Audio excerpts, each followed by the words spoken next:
High guys, welcome back to 100. So ఈరోజు మన video ఏంటంటే, నేను పారాస్ డిఫెన్స్ స్టాక్ నుంచి ఫుల్గా ఎగ్జిట్ అయిపోయా. సో ఎంత పర్సెంట్తో ఎగ్జిట్ అయ్యా, ఎందుకు ఎగ్జిట్ అయ్యా అనే వాటి గురించి మనం ఈరోజు వీడియోలో మాట్లాడుకుందాం. మీకు ఇంట్రెస్ట్ ఉంటే కంటిన్యూస్గా చూడండి, లేదా కొంచెం మీకు ఓకే అనుకుంటే లైట్ తీసేసుకోండి.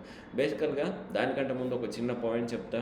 నువ్వు ఒక సక్సెస్ఫుల్ ట్రేడర్గా ఉండాలన్నా, నువ్వు ఫెయిల్యూర్గా మిగిలిపోవాలన్నా డిసైడ్ చేసేది ఎగ్జిట్ మాత్రమే.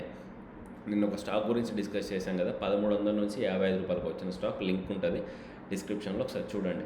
నేను చెప్తున్నా కదా, మీరు సక్సెస్ఫుల్గా ఉండాలన్నా ఫెయిల్యూర్గా డిసైడ్ చేసేది ఒక ఎగ్జిట్ మాత్రమే. ఎగ్జిట్, స్టాక్ ఎప్పుడు ఎంటర్ అవుతున్నాం కాదు, ఎప్పుడు ఎగ్జిట్ అవుతున్నాం అనేది చాలా అంటే చాలా ఇంపార్టెంట్. ఎగ్జిట్ అవుతేనే నీ ప్రాఫిట్ నీకు వచ్చినట్టు, నువ్వు ఒక ప్రాఫిట్లో ఉన్నట్టు. చూస్తున్నంతసేపు నీది ప్రాఫిట్ కాదు, అసలు అది నీ అకౌంట్లోకి కన్సిడరబుల్ కాదన్నట్టు. Virtual money is not yours. Okay, మీకు అర్థమైంది కదా. ఎగ్జిటే చాలా ఇంపార్టెంట్. నీకు ఎంత నాలెడ్జ్ ఉంది, నువ్వు ఎంత పర్ఫెక్ట్, నువ్వు ఎంత తోపు, ఎంత అనాలిసిస్ చేస్తున్నావు, ఎంతైనా చేయగలవు, అది ఇంపార్టెంట్ కాదు. నువ్వు ఏ రేంజ్లో ప్రిపేర్ అవుతున్నావు, అసలు ఏది మ్యాటర్ కాదు.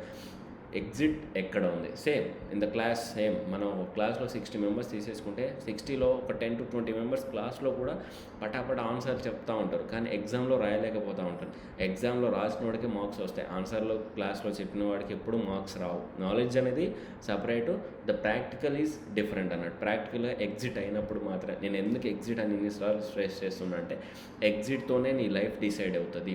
ఎగ్జిటే నీ లైఫ్ని డిసైడ్ చేస్తుంది. ఓకే, ఇప్పుడు మనం వీడియోలోకి వెళ్ళిపోదాం. సో ఇక్కడ నేను స్క్రీన్ షేర్ చేస్తున్నా, paras defence and space technology. So quantity 43. నేను అప్పుడు అంటే ఒకేసారి తీసుకోలేదు, కొన్ని మీకు యూట్యూబ్లో మన టెలిగ్రామ్ గ్రూప్లో చెప్తూ ఇక్కడ యాడ్ చేసినవి. సో యావరేజ్ బై అనేది 690.09 తీసుకున్నా. By amount 29,673. నేను ఎక్కువ అమౌంట్ ఏం పెట్టాను, ఎందుకంటే మనం వేరే పనులు చాలా ఉంటాయి కాబట్టి నా దగ్గర ఈ అమౌంట్ నాకు అవసరం లేదు అనుకున్న అమౌంట్ మాత్రమే స్టాక్స్లో పెడతా ఉంటా, అంతే. ఆ తర్వాత సెల్ ప్రైస్ 1570. ఓకే, అంటే కొన్ని ఇప్పుడు నిన్న రీసెంట్గా కొన్ని సెల్ చేసా, ప్రీవియస్గా ఒక 50% సెల్ చేశాను, టెలిగ్రామ్ గ్రూప్లో అప్డేట్ చేశాను కదా. ఆ తర్వాత cell amount total 65,235. So profit చూడండి, 35,561, విచ్ మీన్స్ 119.84% ఎనఫ్. సో ఎందుకు ఎగ్జిట్ అయ్యా అనేది, సో ఒకేసారి కొనలేదు. ఇక్కడ 24లో 13, 10, 5, 10, 12 పడినప్పుడల్లా కొన్ని తీసేసుకున్నాను అన్నట్టు. ఒకేసారి అమౌంట్ మన దగ్గర అడ్జస్ట్ అవ్వలేనప్పుడు కొన్ని తీసేసుకోవాలి. ఆ తర్వాత సెల్ మాత్రం 2 డేస్లో తీసేసుకుంది, ఒకటి 5th, ఒకటి 6th. సో ఇలా తీసుకుంది అన్నట్టు. ఇది మనకు ఓవరాల్గా స్టాక్ ఎగ్జిట్ గురించి 120% అప్రాక్సిమేట్లీ. ఇప్పుడు స్టాక్ ఒకసారి చార్ట్ స్టడీ చేద్దాం. చూడండి, ఇక్కడ స్టాకు ఫస్ట్ ఐపీఓ తర్వాత, ఐపీఓ మంచి హైప్లో వచ్చేసింది, బాగా పెరిగేసింది, 1200 వరకు వెళ్ళిపోయింది. ఒకసారి వీక్లీ చూస్తే మీకు అర్థమైపోద్ది. సో ఇక్కడ 450 వరకు వచ్చేసి 1200 చేంజ్ వరకు వచ్చింది. అక్కడ నుంచి కంటిన్యూస్గా ఫాల్ వచ్చేసింది. ఈ కంటిన్యూస్ ఫాల్ తర్వాత ఎక్కడి వరకు వచ్చింది, మళ్ళీ ఎక్కడైతే ఐపీఓ ప్రైస్ వచ్చిందో అక్కడికి వచ్చేసింది. ఆ తర్వాత ఒక కన్సోలిడేషన్ ఫామ్ అయింది. ఈ కన్సోలిడేషన్ ఫామ్ అయిన తర్వాత ఇక్కడ ఒకసారి బ్రేక్అవుట్ అయిపోయింది అన్నట్టు. సో నేను ఆల్మోస్ట్ 690 అంటే సో ఈ రేంజ్లో ఎంటర్ అయిపోయా. ఇక్కడ ప్రీవియస్గా తీసుకుందాం అనుకున్నా, కానీ ప్రీవియస్గా ఇక్కడ సెల్ చేసినా కూడా ఆల్మోస్ట్ సేమ్ ప్రైస్ దగ్గరనే, కానీ కొంచెం పెరుగుతుందిలే అని అనుకున్నా. కానీ అప్పటి నుంచి స్టాక్ నాకు అనవసరంగా ఈ టైం వేస్ట్ చాలా అయిపోయింది, దాదాపు ఇన్ని మంత్స్. సో ఈ ఫాల్ అయిన తర్వాత రీసెంట్గా ఇప్పుడు రివర్స్ అయింది కదా, ఇక్కడ సెల్ చేశాను అన్నట్టు. సో ఎందుకు అని అంటే, నేను ఎందుకు సెల్ చేసేసుకున్నా అంటే, ఫస్ట్ పాయింట్, నేను 100% ప్రాఫిట్ వచ్చింది, విచ్ మీన్స్ మల్టీ బ్యాగర్. ఒక పాయింట్ మల్టీ బ్యాగర్ అయిపోయింది, నేను ఎగ్జిట్ అయిపోతాను. నేను ప్రీవియస్ వీడియోస్లో కూడా డిస్కస్ చేశాను. సో నువ్వు ఎగ్జిట్ అయిపోయేది చాలా ఇంపార్టెంట్. ఏదో పర్సంటేజ్ వైజ్ పెట్టుకోవాలి, లేకపోతే రెసిస్టెన్స్ వైజ్ పెట్టుకోవాలి, లేకపోతే నీ సాటిస్ఫాక్షన్ వైజ్ పెట్టుకోవాలి స్టాక్లో. నేను లాంగ్ టర్మ్లో ఏ స్టాక్స్ ఎక్కువ చూడను, ఎందుకంటే నాకు రొటేషన్ ఇంపార్టెంట్. రొటేట్ చేస్తూనే ఎక్కువ ఇన్కమ్ జనరేట్ చేసుకోవచ్చు అని నాకు అర్థం. ఆ తర్వాత ఇప్పుడు రీజన్స్కి వచ్చేస్తే, so reasons to exit Paras. So first one ఏంటంటే, valuation very high, reality check. So బేసికల్గా ఫండమెంటల్గా చూసేసుకుంటే స్టాక్ ప్రైస్ ఆల్రెడీ ర్యాలీ అయిపోయింది. So stock price already rally అయిపోయిన తర్వాత స్టాక్ కొంచెం ఎక్సెసివ్ వాల్యుయేషన్లో అనిపించేసింది. బేసికల్గా అది అనిపించకపోయినా నా వరకు, మీకు లేదు ఇంకా అండర్ వాల్యూడ్గా ఉంది అనుకుంటే మీరు ఎంటర్ అవ్వచ్చు. నేనైతే నా వర్షన్ చెప్తా ఉంటా, 100% మ్యాజిన్ 120 ఈజ్ ఫైన్, నాకు సరిపోద్ది. నేను వేరే స్టాక్లో మూవ్ చేసేసా. ఆ తర్వాత ఫ్యూచర్ కొంచెం లిమిటెడ్గా ఉంటుందని తెలుస్తుంది, ఎందుకంటే ఆల్రెడీ బడ్జెట్ పెట్టేశారు, డిఫెన్స్కి బాగానే ఉంది. ఆ ప్రీవియస్ ఆర్డర్స్ ఎగ్జిక్యూట్ అయ్యే కొద్దీ మనకు ఎనఫ్ అన్నట్టు.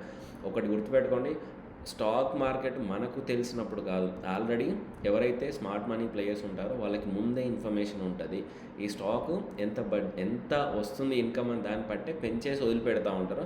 మనం పెరిగిన తర్వాత ఎంటర్ అవుతాం, వాళ్ళు పెరగడానికి ముందే ఎంటర్ అవుతారు అన్నట్టు. సో వాళ్ళు పెంచేస్తారు, అందుకే సో సరిపోద్ది అని నేను అనుకున్నా, enough. Next order book dependency. Paras defence బిజినెస్లో మేజర్ రెవెన్యూ గవర్నమెంట్ నుంచి వచ్చేసింది. సో గవర్నమెంట్ బడ్జెట్స్ వచ్చే కొద్దీ వీళ్ళు ఆర్డర్స్ ఎగ్జిక్యూట్ చేస్తూ ఉంటారు. ఒకవేళ ఈలోపు స్టాక్ మళ్ళీ డౌన్ కరెక్ట్ అయితే అప్పుడు నేను మళ్ళీ ఒకసారి ఫోకస్ చేస్తాను. లేదు ఇక్కడి నుంచి స్టాక్ పెరిగిపోయినా కూడా ఇట్స్ ఓకే, నో ప్రాబ్లం. నేను వేరే దాంట్లో మూవ్ చేస్తున్నా కూడా నాకు టెన్షన్ లేదు. Sector rotation by big players. ఎవరైతే స్మార్ట్ ప్లేయర్స్ ఉంటారో వాళ్ళు దేన్ని కన్సిస్టెంట్గా లాంగ్ టర్మ్ పెట్టేసుకొని వదిలిపెట్టరు అన్నట్టు. 10 సంవత్సరాలు, 5 సంవత్సరాలు, 10 సంవత్సరాలు ఏది అలా పెట్టేసి ఉండరు. సో ఏదైతే అండర్ వాల్యూడ్ సెక్టార్ ఉందో దాంట్లోకి ఎంటర్ అయిపోతారో, అది ఓవర్ వాల్యూడ్ అయిపోగానే ఎగ్జిట్ అయిపోతారు. మళ్ళీ ఇంకొక సెక్టార్ చూసేసుకొని దాంట్లో క్యాష్ ఇన్ఫ్లో చేస్తారు. వాళ్ళు రొటేషన్తో అమౌంట్ చేసేసుకుంటారు, కానీ లాంగ్ టర్మ్లో ఎప్పుడు వాళ్ళు ఇంత అమౌంట్ జనరేట్ చేయరు అన్నట్టు. మీరు అర్థం చేసుకోవాలి ఈ పాయింట్స్ అనేవి. అంతే, రొటేషన్తో అమౌంట్ ఎక్కువ జనరేట్ అవుతుంది, కాంపౌండ్ ఇంట్రెస్ట్ క్రియేట్ అవుతుంది అన్నట్టు. కాంపౌండ్ ఇంట్రెస్ట్ కాకుండా నువ్వు ఏదో లాంగ్ టర్మ్ పెట్టేసుకొని ఈ దీనికి దానికి అన్నట్టు ఉండరు. సో తర్వాత రీసెంట్ క్వార్టర్లీ రిజల్ట్స్ వీక్. రీసెంట్గా వచ్చిన క్వార్టర్లు అంతా రిజల్ట్స్ పర్ఫెక్ట్ కాదనిపించేసింది నాకు. Technical indicators over bat zone. So technical indicators ఏవైతే ఉంటాయో ఆర్ఎస్ఐ కానీ మ్యాక్డ్ కానీ సో కొంచెం ఓవర్ బాట్ జోన్లో అనిపించేసాయి. రీఅలొకేషన్ టు బెటర్ ఆపర్చునిటీస్. సో ఒకసారి రిస్క్ రివార్డ్ నాకు వచ్చేసింది, 100% వచ్చిన తర్వాత కొంచెం తీసేసి వేరే వాళ్ళకి మూవ్ చేద్దాం అన్న థాట్తోని మూవ్ చేసా. 50% ఒక స్టాక్లోకి, ఇంకో 50% ఇంకొక స్టాక్లోకి మూవ్ చేసా. ఓకే, సో ఇది మనకు స్టాక్ నేను ఎగ్జిట్ అవ్వడానికి రీజన్. సో స్టాక్ మార్కెట్లో సక్సెస్ అవ్వాలంటే ఎంట్రీ కన్నా ఎగ్జిటే ఇంపార్టెంట్ అని ఆల్రెడీ డిస్కస్ చేశాను. సో ఇది. సో దీని ఫండమెంటల్స్గా ఒకసారి చూస్తే మార్కెట్ క్యాప్ అనేది 6,000 change, already stock P 108, industry P 76, కొంచెం ఓవర్ వాల్యుయేషన్లోనే ఉంది. దీని ఇంట్రెన్సిక్ వాల్యూ మాత్రం 360 మాత్రమే ఉంది, 360, కానీ ఒరిజినల్ ప్రైస్ 1647 వరకు ఉందన్నట్టు. సో ఇంత ఎందుకు, కొంచెం వెళ్ళిపోదాం. నెక్స్ట్ ROCE 15 ఉంది, ROE 11 ఉంది, పర్లేదు బాగానే ఉంది, సరిపోతుంది. నాకేంటంటే కొంచెం ఓవర్ వాల్యుయేషన్లో అనిపించడం వల్ల నేను మళ్ళీ ఒకసారి ఫాలో అయినప్పుడు దాన్ని ఫోకస్ చేస్తాను, లేదా ఆల్రెడీ వేరే వాళ్ళు మూవ్ చేసే కాబట్టి ప్రాబ్లం లేదు. సో ఇది reason to entry, reason to exit. Reason to entry ఏంటంటే ప్రీవియస్గా డిఫెన్స్కి మంచి డిమాండ్ ఉండేది, ప్లస్ ఈ స్టాక్ కూడా ఫుల్గా కరెక్ట్ అయిపోయింది IPO తర్వాత, అందుకే ఎంటర్ అయిపోయా, ప్రజెంట్ ఎగ్జిట్ అయిపోయా. Thank you. సో మీకు కనుక ఇలాంటి అనాలిసిస్ కావాలి అంటే మనం చూడండి, మీకు నచ్చితేనే కంటిన్యూ అవ్వండి, లేకపోతే ప్రాబ్లం లేదు. ఇదేంటంటే నాకు ఫ్యూచర్లో మళ్ళీ చూసుకున్నా కూడా గుర్తుండడానికి అనే ఫోకస్తో చేస్తూ ఉంటా వీడియోస్, అంతే. వ్యూస్ కోసం, సబ్స్క్రైబర్స్ కోసమో కాదు. Thank you. జై హింద్.